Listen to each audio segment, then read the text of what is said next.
Unity. We need strength to successfully live on this earth. There are various means to be powerful. Unity is one of them. So it is said that unity is strength.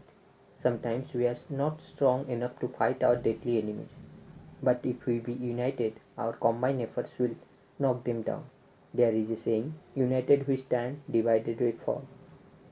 The straw pieces twisted together can bind an elephant.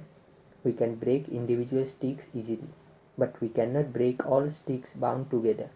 Such a poor binding is really full of advantages for us.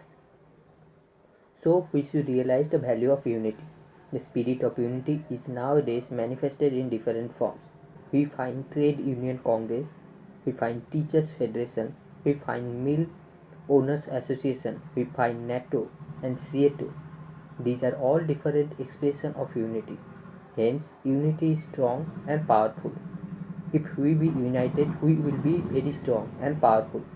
By our united effort, we can easily achieve what we are separately cannot.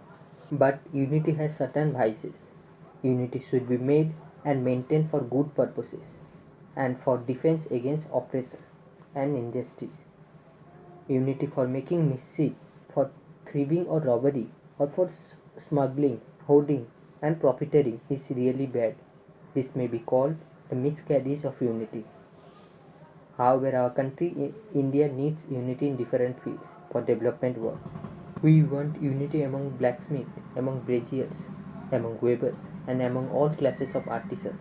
The cooperative societies, the cooperative farming, the guilds, the union, the association, all have behind them the basic principle of unity.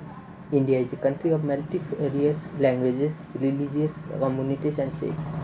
Sinking down all differences, these groups should try to be integrated into one united whole so that Indians will achieve strong unity.